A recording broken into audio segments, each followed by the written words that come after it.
पण आज आबा नाहीये, पण जेव्हा जेव्हा ते माझ्या सोबत येतात तेव्हा आबांचं फिलिंग माझ्यामध्ये येतं. कारण मी त्यांचे संबंध बघितले होते की कुटुंबिक असतील आणि व्यावसायिक असतील की कशा पद्धतीने ते एक मित्र म्हणून जोडलेले होते. सोबतच आमचे ज्येष्ठ शिक्षक कळसकर सर की जे नेहमी, वडील तर मला नाहीये पण नेहमी वडिलांच्या भूमिकेमध्ये असतात. अडीअडचणीत आम्ही नेहमी सोबत असतो. आणि विद्यार्थी मित्रांनो, आज तुमच्यामुळे परत सरांना फार जवळून भेटण्याची आणि बोलण्याची संधी मिळाली असे आमचे कळसकर सर. सोबत आमच्या शाळेतल्या ज्येष्ठ शिक्षिका ज्या अगोदर SR वैष्णव मॅडम होत्या, आता त्यांचं नाव दुबे मॅडम झालेले आहे, असे आमच्या आणि आपल्या सर्वांच्या आवडत्या शिक्षिका वैष्णव मॅडम. सोबतच भूगोल विषय शिकवण्याची एक सचोटी आणि एक नवीन पद्धत ज्यांच्या अंगी आहे आणि ज्या शिस्तप्रिय शिक्षिका आहेत अशा आमच्या अकोले मॅडम.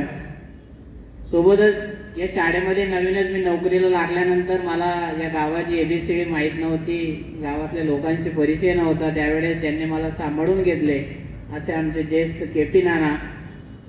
आणि या शाळेमध्ये लागल्यानंतर गावाची खऱ्या अर्थाने ओळख झाली असेल तर ते आमचे वसंतभाऊ भारोडे यांच्या माध्यमातून असे आमचे भाऊ. सोबतच माझे सहकारी बापू भाऊ की जे माझ्यासोबत आता कार्यरत आहेत. आणि तुम्हाला सांगायला काही हरकत नाही की या शाळेमध्ये 9 भाऊ कामाला होते आणि आता एकमेव माणूस जोडलेला आहे असे आमचे कंकरे भाऊसाहेब बापू भाऊ. सोबतच सध्या माझ्या खांद्याला खांदा लावून जे ज्ञानदानाचे कार्य करत आहेत या गावाचे जे, या शाळेचे जे विद्यार्थी आहेत असे आमचे DG कुलकर्णी सर. आणि या कार्यक्रम ज्या विद्यार्थ्यांनी घडवून आणला असं 2000 बॅचचे सर्व माझे विद्यार्थी मित्र आणि मैत्रिणींनो. असं म्हटलं जातं की आमच्या पाठीशी जेव्हा दप्तर आलं, आमच्या पाठीशी जेव्हा दप्तर आलं तेव्हा आमचं जणू पाखरू झालं. आमच्या पाठीशी जेव्हा दप्तर आलं तेव्हा जणू आमचं पाखरू झालं. आकाशी भरारी घ्यावी कशी हे आम्हाला शिकवलं गेलं.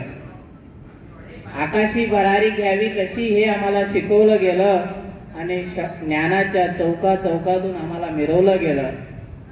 ज्ञानाच्या चौका चौकातून आम्हाला मिरवलं गेलं. ज्ञानाच्या चौका चौकातून आम्हाला मिरवलं गेलं.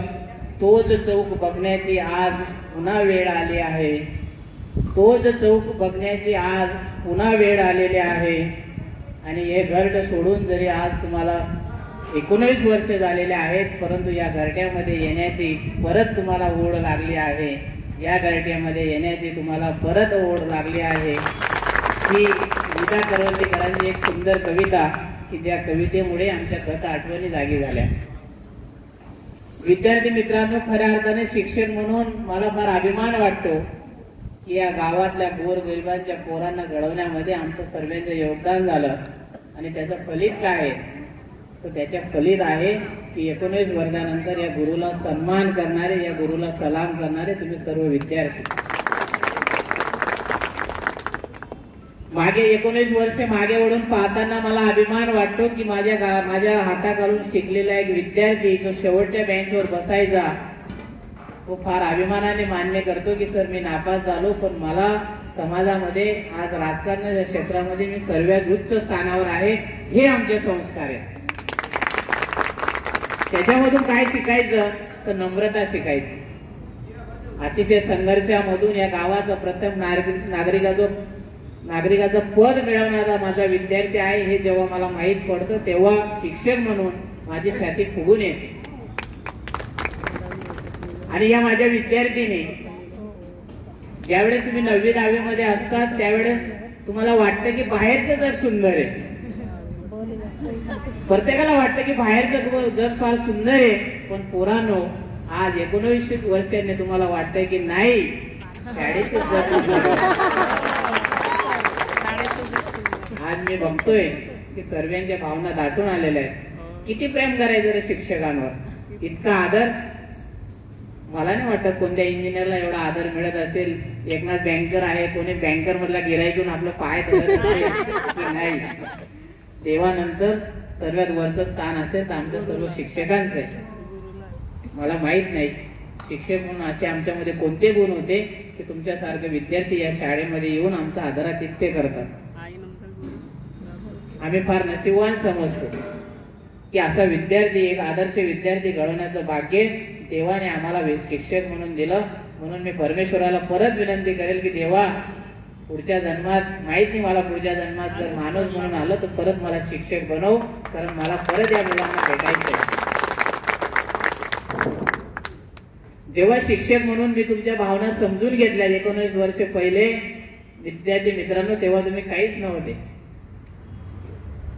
कधीच वाटलं नव्हतं की तुम्ही या संसारामध्ये, या संसाराच्या महासागरामध्ये, या संघर्षाच्या जीवनामध्ये तुम्ही इतक्या सर्वोच्च स्थानावर जाणार. पण आम्ही दिलेलं ज्ञान, त्या ज्ञानाची तुम्ही शिदोरी केली आणि ती शिदोरी, ते संस्कार, त्या सर्व गोष्टी एकत्र करून विद्यार्थी मित्रांनो आज तुम्ही जीवनामध्ये, संसारामध्ये यशस्वी व्यक्ती म्हणून वाटचाल करतायत. याचा आम्हाला शिक्षक म्हणून अभिमान वाटतो.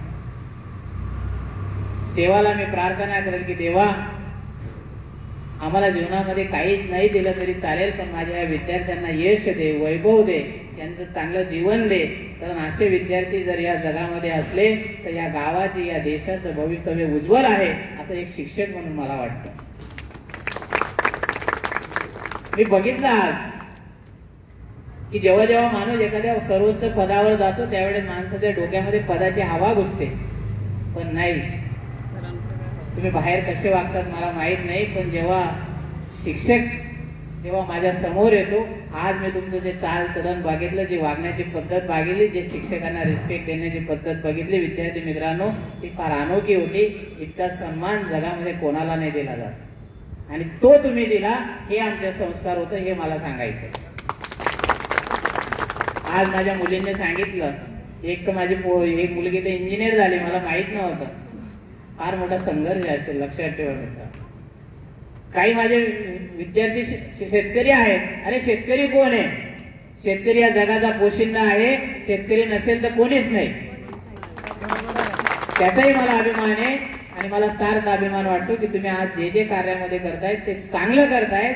हे ऐकून अजून माझी छाती फुगून आली शिक्षक म्हणून. जीवनाच्या वाट्यावर 19 वर्षाचा काळ निघून झाले, साधी गोष्ट नाही विद्यार्थी मित्रांनो.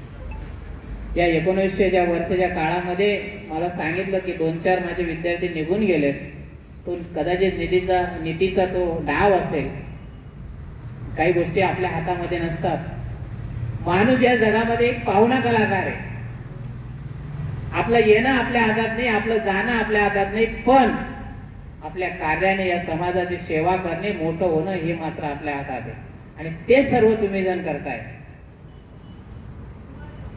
आम्हाला सार्थ अभिमान आहे की ज्यावेळेस माझा एखादा विद्यार्थी अचानकपणे मला बाहेर कुठेतरी भेटतो आणि तो वाकून नमस्कार करतो, मी तर देवाला धन्यवाद वाटेल की मी कदाचित पुण्य केलेला असेल म्हणून इतका मान सन्मान शिक्षक म्हणून तुम्ही सर्व लोक आम्हाला देतात. अजून एक गोष्ट मला सांगावीशी वाटते. ज्या ज्ञान मंदिरामध्ये तुम्ही आज आलेले आहेत त्या ज्ञान मंदिराच्या प्रती सुद्धा आपलं काही कर्तव्य विद्यार्थी मित्रांनो, आणि ते कर्तव्य फेडण्याची सुवर्ण संधी माझी विद्यार्थी म्हणून तुम्हाला चालून आलेली आहे. या संस्थेने, माध्यमिक शिक्षण मंडळाच्या सर्व संचालक मंडळाने या गावामध्ये शिक्षणाची एक उत्तम सोय या शाळेच्या माध्यमातून उपलब्ध करून दिलेली आहे. माझं तुम्हाला आव्हान असेल की या शाळेमध्ये शिकणारा विद्यार्थी कोण आहे? या शाळेमध्ये शिकणारा विद्यार्थी एखाद्या कामगाराचा मुलगा आहे, एखाद्या शेतकऱ्याचा मुलगा आहे,